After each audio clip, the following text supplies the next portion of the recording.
boa tarde. No ano passado, o governo gastou mais do que arrecadou e entrou no vermelho. Na tentativa de tirar as contas do negativo, o ministro da Fazenda, Joaquim Levy, está conduzindo um ajuste fiscal, pacote de medidas para equilibrar as contas públicas, o que inclui reduzir os gastos do governo e aumentar a arrecadação. O governo estuda, inclusive, aumentar o imposto de renda da pessoa física, medidas que afetam diretamente os brasileiros. Este é o assunto do 8º programa da campanha da TV Cultura, Saídas para a Crise. Todo o jornalismo da cultura está envolvido nesse projeto. A discussão está na pauta do Jornal da Cultura, primeira edição, que vai ao ar ao meio-dia. Na sequência, o JC Debate traz a opinião de especialistas das mais diversas áreas. No Jornal da Cultura, das 9 da noite, reportagens especiais com o raio-x dos problemas e análise de quem estuda o Brasil. E edições especiais do Roda Viva. A campanha é uma parceria da TV Cultura com a OAB Seção São Paulo, o Instituto de Estudos Avançados da USP e a Assembleia Legislativa do Estado de São Paulo. Nos próximos dias 14 e 15 de setembro, na sede da OAB São Paulo, o seminário Saídas para a Crise vai reunir representantes de vários setores da sociedade em um amplo debate que resultará num documento com propostas para o Brasil. E você pode fazer inscrição para o seminário pelo telefone 11 3291 8191.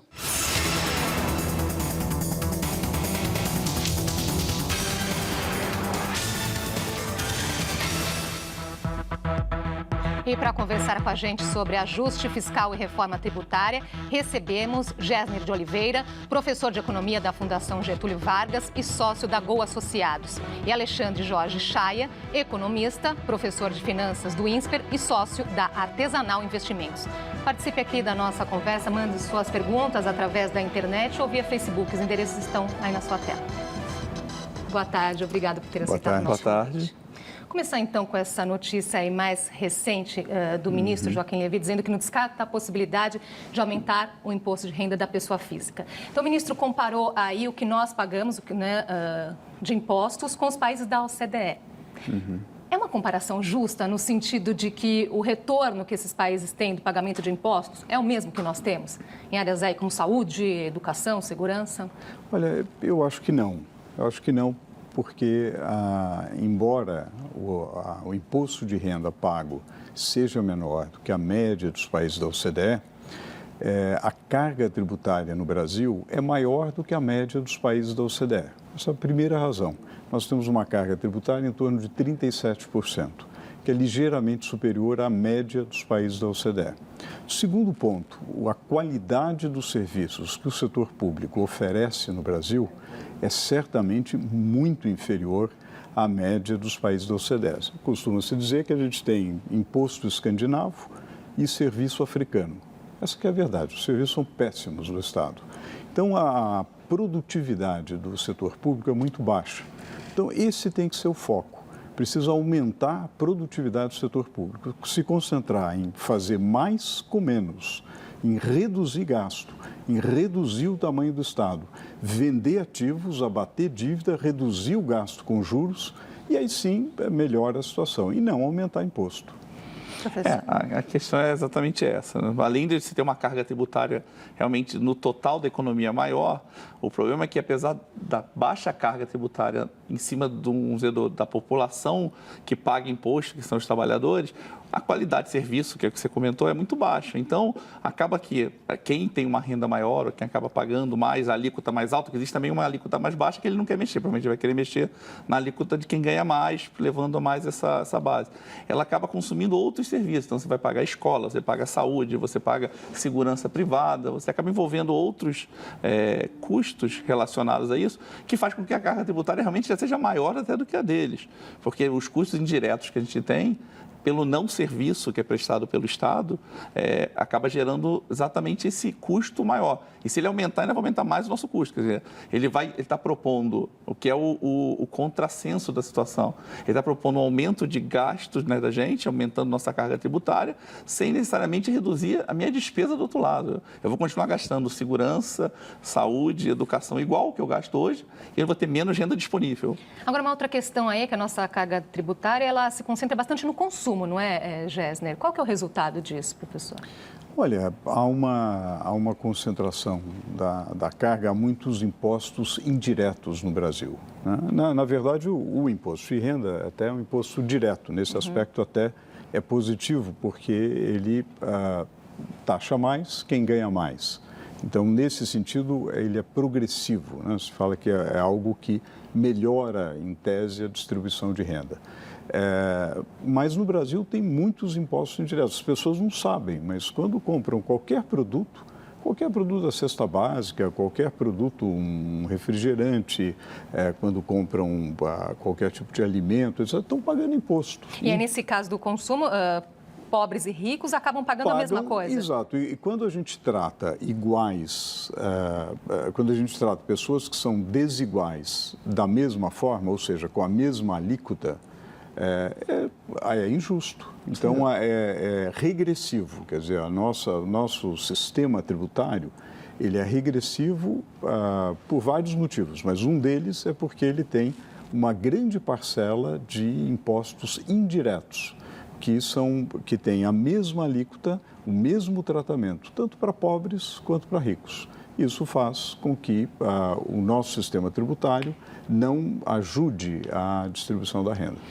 Sim, esse ponto é importante, que essa falta de vamos dizer, de vantagem social de você estar cobrando. Mas outro ponto importante, que aí sim vai impactar diretamente o que o governo está tentando fazer, é que muito provavelmente, esses impostos indiretos eles são repassados no preço. As pessoas que estão consumindo, elas estão pagando mais caro do que deveriam estar pagando. E o empresário, eu concordo que ele está num momento de recessão, que é mais difícil repassar preço, mas em algum momento esse aumento de imposto vai ser repassado à população. Então, indiretamente, quem está pagando é realmente quem ganha menos e está se tornando cada vez mais injusta essa situação. Vamos trazer uma outra opinião aqui para a nossa conversa. O economista Fernando Botelho, da Faculdade de Economia, Administração e Contabilidade da USP, falou sobre a importância do ajuste fiscal para a superação da crise. Certamente a superação da crise econômica exige medidas que exigiriam agora do governo mais autoridade política, mais capital político para poder gastar. Capital político o governo não tem. E, de certa forma, a crise econômica impede o governo de acumular qualquer tipo de capital político porque os cofres estão vazios, os tempos são de vacas magras e ninguém quer se associar a um governo nesse período. De certa forma, esse ajuste agora, isso é importante que fique muito claro para o telespectador, ele não é consequência, ele não existe porque as pessoas são más, ele existe para corrigir os erros crassos de política econômica que foram cometidos nos anos anteriores. Então hoje nós temos que fazer esse sacrifício para corrigir os nossos erros. Ele é o único caminho que existe, não há caminho que não passe por ele. Provavelmente a gente vai ter, infelizmente, uma deterioração dos serviços públicos, incluindo aí, por exemplo, o corte de programas do governo que eram intocáveis até 6 meses atrás, hoje já não são mais. Minha Casa Minha Vida, FIES, Pronatec, todos esses programas foram, de certa forma, descontinuados ou pelo menos são hoje têm uma escala muito menor do que tinham antes, exatamente pela insuficiência de recursos. Agora, que erros são esses a que o economista Fernando Botelho se refere? Olha, eu acho que a gente aproveitou muito mal os tempos de vacas gordas. Nós tivemos 2 movimentos muito interessantes e que deram muitas oportunidades de boas coisas para serem feitas. Primeiro, nós tivemos um boom do preço das commodities, que melhorou os chamados termos de troca da economia brasileira, o preço de exportação sobre o preço de importação.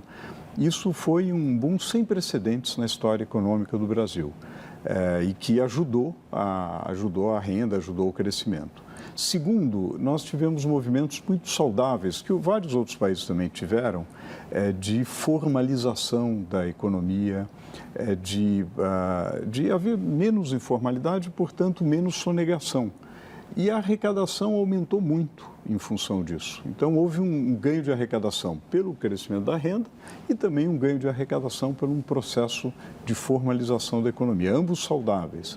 A arrecadação cresceu muito.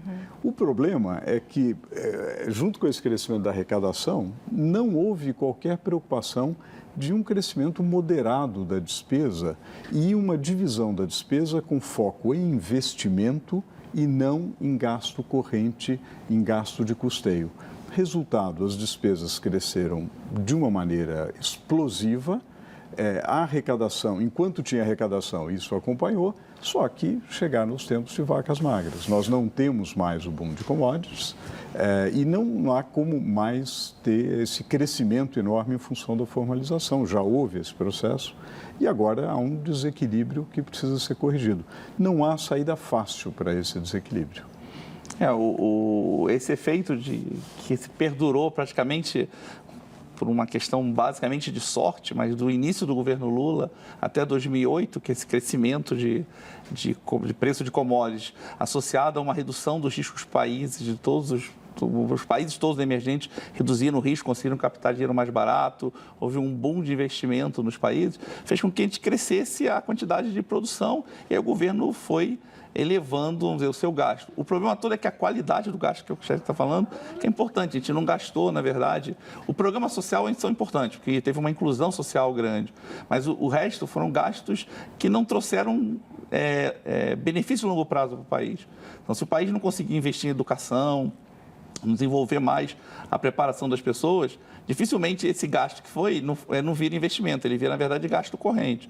E isso é que fez com que o governo, somente no primeiro governo da presidente Dilma, tivesse uma elevação de gasto, uma despreocupação grande por parte da autoridade monetária com a geração de superávit, o que vai fazer com que você cada vez perca mais credibilidade. Né? A autoridade monetária perdeu a credibilidade completamente no primeiro mandato da presidente Dilma e, de alguma forma, esse gasto excesso que ela teve com o que sobrou de contas do ano passado estão gerando esse pacote. Esse ano a gente não tem. A gente tem dívidas do final da campanha que estão sendo pagas agora, que você paga nos próximos anos e tem baixa arrecadação. Isso é que vai gerar essa quantidade do ajuste. As pessoas aqui já estão participando da nossa conversa. O Gilberto Duval. Aumentar impostos, muitos cargos comissionados, excesso de ministérios, tudo isso não seria antidemocrático, antiético, anti-tudo? Olha, eu compartilho com o Gilberto, né? Gilberto. A indignação do Gilberto. Eu acho assim, nós certamente temos um inchaço do Estado, quer dizer, há gastos excessivos.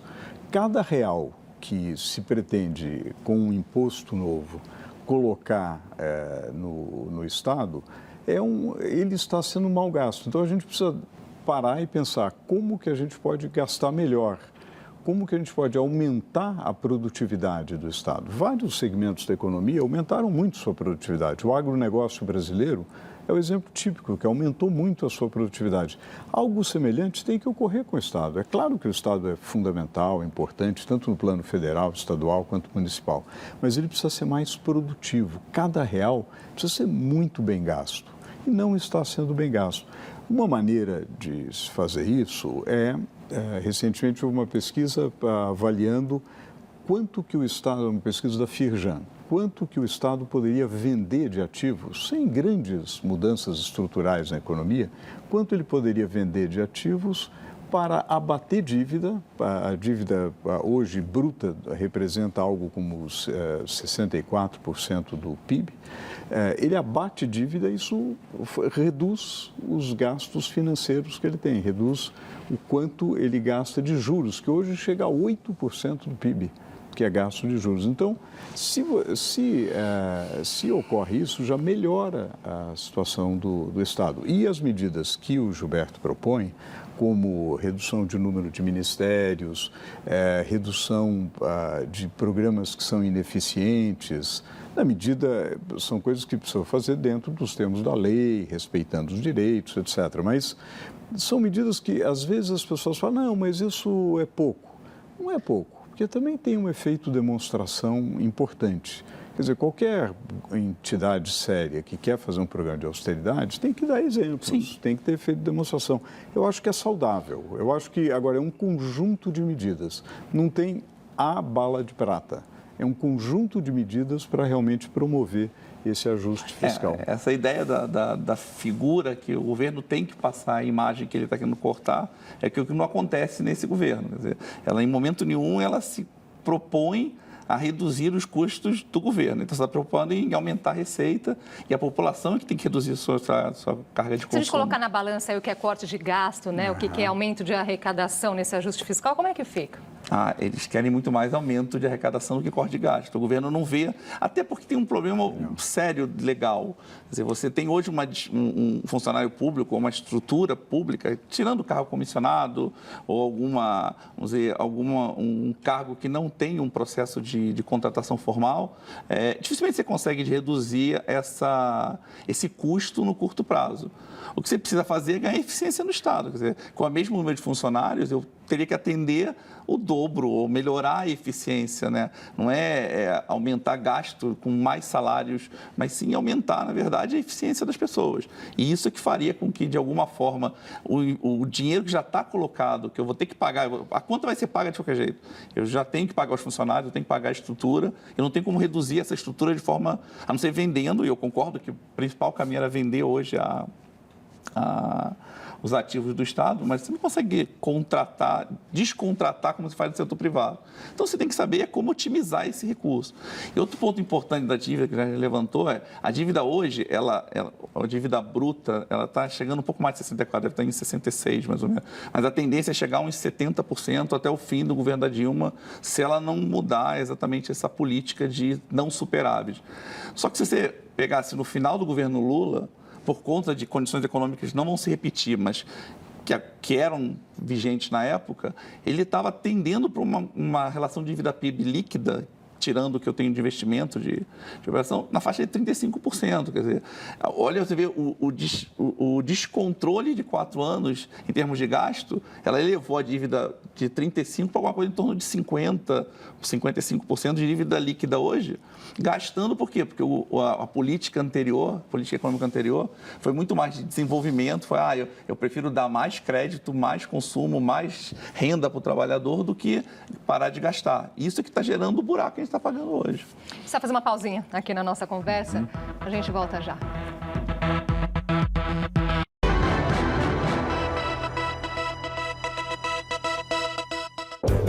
A TV Cultura convoca você para um amplo debate, Saídas para a Crise, uma campanha especial visando ao crescimento do Brasil e ao combate à corrupção. Durante as próximas semanas, na nossa programação, reportagens e entrevistas sobre o tema no JC Primeira Edição, discussões com especialistas e autoridades no JC Debate e uma série especial de reportagens no Jornal da Cultura. Participe das enquetes e envie suas perguntas. Saídas para a Crise. Representação popular em prol de uma agenda positiva para o Brasil. Pronto, os comprimidos do creme, o xarope e o preço. A senhora vai pagar como? Ô, vozinha, a senhora não tá vendo que isso aí tá o olho da cara? Ele é meio laranja, né? Olho! Ó, dá uma olhadinha aqui, ó. Se a senhora entrar no ultrafarma.com.br, a senhora consegue comprar com até 90% de desconto e ainda recebe em casa, vó. Então, vovó, vai levar ou não? Não.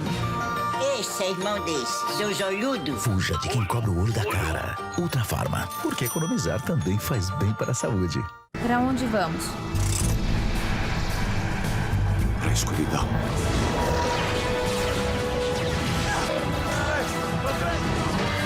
Hoje, 8 da noite, não perca.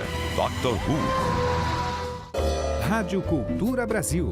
O melhor da música brasileira de todos os tempos.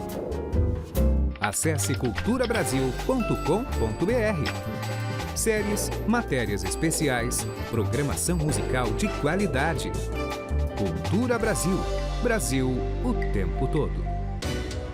No centro do Roda Viva, o reitor da Escola de Negócios da Universidade de Duke, William Baldwin. One of the things that we talk about all the time is looking for people who define success as your success is my success. Em pauta, a preparação de profissionais e as estratégias para recuperar a gestão e imagem de empresas envolvidas em casos de corrupção.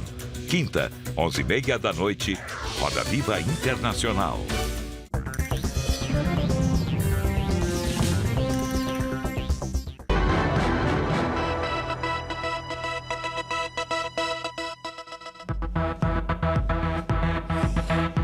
Já estamos de volta com o JC Debate, continuando na campanha da TV Cultura, saídas para a crise. Falamos hoje sobre ajuste fiscal e reforma tributária. Recebemos Gessner de Oliveira, professor de economia da Fundação Getúlio Vargas e sócio da Gol Associados, e Alexandre Jorge Chay, economista, professor de finanças do INSPER e sócio da Artesanal Investimentos. O imposto único, que é discutido há mais de 20 anos pelo Congresso Nacional, voltou à pauta depois que o governo tentou ressuscitar a CPMF. Em vez de 80 taxas e tributos, um só imposto. Ele seria cobrado cada vez que o contribuinte fizesse uma transação bancária, como a CPMF, mas com uma alíquota maior que o 0,38%. Com uma alíquota de menos de 3% no débito e menos de 3% no crédito de cada lançamento bancário, gera a mesma carga tributária que hoje é arrecadada com mais de 70 tributos. Esse advogado tributarista alerta que o imposto único seria facilmente sonegado com transações em dinheiro vivo e que esse modelo, que não foi adotado em nenhum país do mundo, seria injusto com os contribuintes. Um sistema tributário justo efetivamente vai tributar os mais ricos mais pesadamente e aliviando a carga tributária dos mais pobres. No sistema de imposto único sobre transações bancárias, você literalmente trata todo mundo da mesma forma. Em 2007, antes de ser derrubada, a CPMF arrecadou 36,3 bilhões de reais. Foi um dos raros exemplos de redução da carga tributária. Mas ela continuou a crescer e hoje está em 35,4% do PIB. Eu diria que nós temos um Estado que é escandinavo no seu tamanho e centro-africano na sua eficiência. A competitividade de um país é a proporção entre duas forças. A força de tração, que são os trabalhadores, os investidores, as empresas, e o peso do Estado. Então, pensando nas possíveis saídas, nas mudanças, essa questão do imposto único. Olha, eu sempre acompanhei a proposta do Marco Sintra sobre imposto único. Ela tem uma atração muito grande pela simplicidade. Eu acho que os argumentos levantados são corretos. De um lado, simplicidade para o imposto único, de outro lado, o tributarista chamou atenção para uma certa regressividade, um tratamento igual para desiguais. Eu acho que, realisticamente, eu sou cético quanto à possibilidade de fazer uma reforma tributária revolucionária. Eu acho que a gente tem que ser pragmático, acho que a gente tem que fazer algo gradualista. Há uma confusão de impostos, é verdade, quer dizer, realmente uma burocracia fenomenal, isso é um custo fantástico para a economia, mas eu acho que a gente precisa de uma coisa gradualista que vá diminuindo o número de impostos paulatinamente e um prazo que realisticamente não é tarefa para um governo nem para dois governos, é uma tarefa para 3, 4 administrações para a gente ter uma meta de médio prazo com um sistema razoável. Com um princípio básico, aumentar a eficiência do Estado e colocar recursos onde é mais eficiente. Qual que é o setor mais eficiente? O setor privado ou o setor estatal? O setor privado. Então, os recursos têm que ser alocados lá. O Estado tem que ter, obviamente, vai ter um papel fundamental, mas um papel de regulador, um papel de coordenador e, naturalmente, em áreas chaves de promotor da atividade. Então eu seria cético quanto a fazer, no meio de uma crise, uma revolução no nosso sistema tributário. Eu acho que essas soluções são interessantes, mas é uma coisa para médio e longo prazo. O que seria, professor, uma revolução aí na revolução eu acho difícil, concordo que é muito difícil. É que antes de a gente fazer uma revolução, a gente precisa fazer um ponto mais importante. Quer dizer, todo mundo fala, vamos fazer uma reforma tributária. Mas qual é o objetivo da reforma tributária? Você pode ter uma reforma tributária que ganhe eficiência de cobrança de imposto, e aí, sem dúvida, essa proposta é eficiente, mas nunca se discute se o tamanho do imposto que eu estou pagando, ele é... Quando você fala para a população, vamos fazer uma reforma tributária, todo mundo pensa em menos imposto.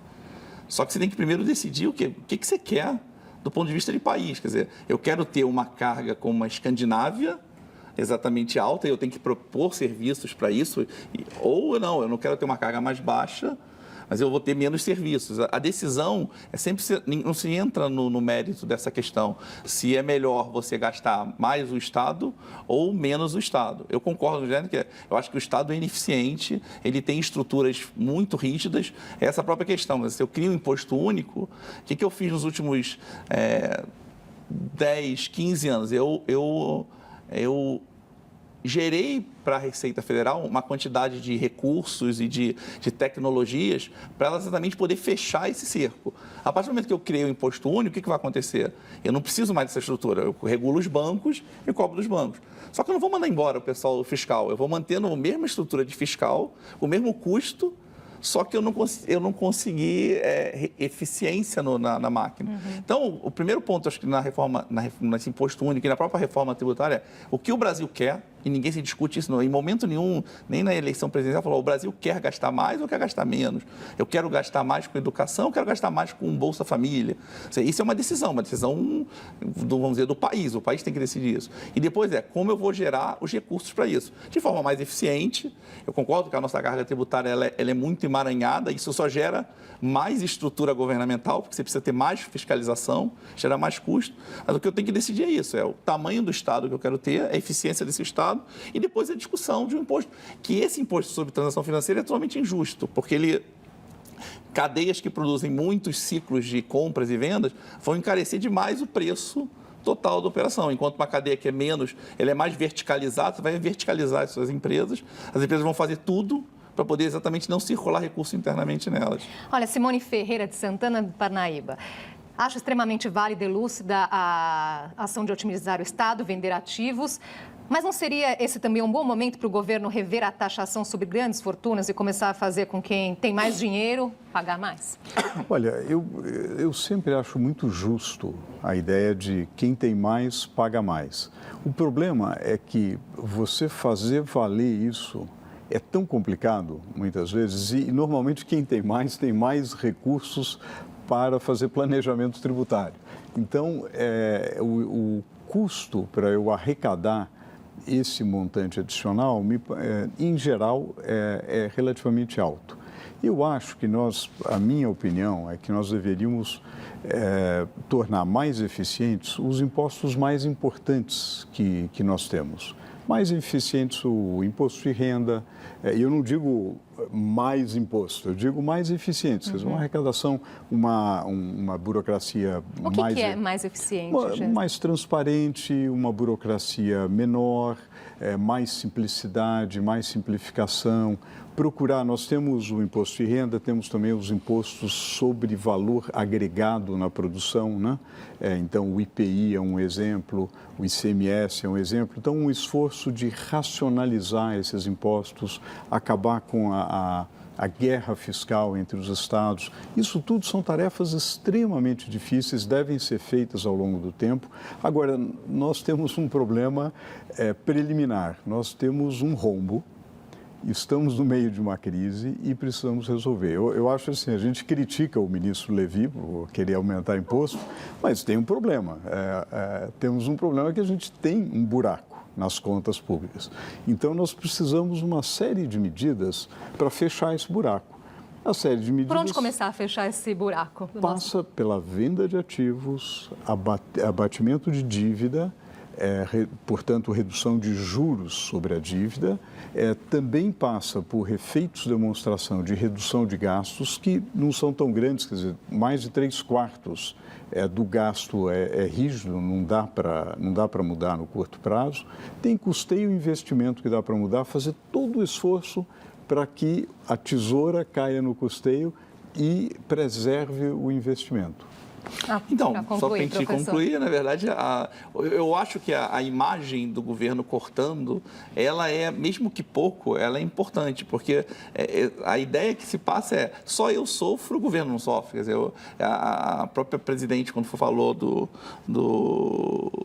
gasto, eu não tenho mais onde cortar. Claro que tem onde cortar, fácil cortar. Mesmo que seja pouco, mas a figura do corte é importante, porque você prova isso. E o que ela está fazendo, na verdade, ela está cortando porque ela não repassa dinheiro para a Caixa, para fazer Minha Casa Minha Vida, ela não repassa dinheiro para a parte de educação e ela corta sem falar. Então, isso é pior dos mundos, quer dizer, você fica com um serviço de má qualidade e a sensação que o governo está fazendo nada. Então, por que eu, como contribuinte, deveria pagar uma conta e me prejudicar mais? Mas, só para finalizar, até para a gente por causa do tempo, eu concordo, acho que tem que vender ativos do Estado. O Estado tem ativos demais, tem ativos mal utilizados, que deveriam estar menos focado em produção e mais em regulação, e com isso você abate a dívida. Abatendo dívida, você de alguma forma vai reduzir o nosso custo, o buraco, porque o juros que eu pago sobre dívida é menor. E outro ponto importante é que esses impostos todos estão sendo colocados vão gerar mais aumento de preço, aumento de preço vai gerar inflação, e a única forma de controlar é juros. Então, eu vou continuar pagando juros altos e eu não resolvi nada, eu não resolvi meu problema, eu continuo com essa situação. Infelizmente, nosso tempo acabou. Infelizmente. Muito obrigada pela participação de vocês aqui hoje. Tem várias outras perguntas chegando. A Ana Lúcia colocou aqui, né? Fechando as torneiras da corrupção já ajudaria. Esse é o nosso tema de amanhã. Ética e corrupção, 12:30. Eu espero você.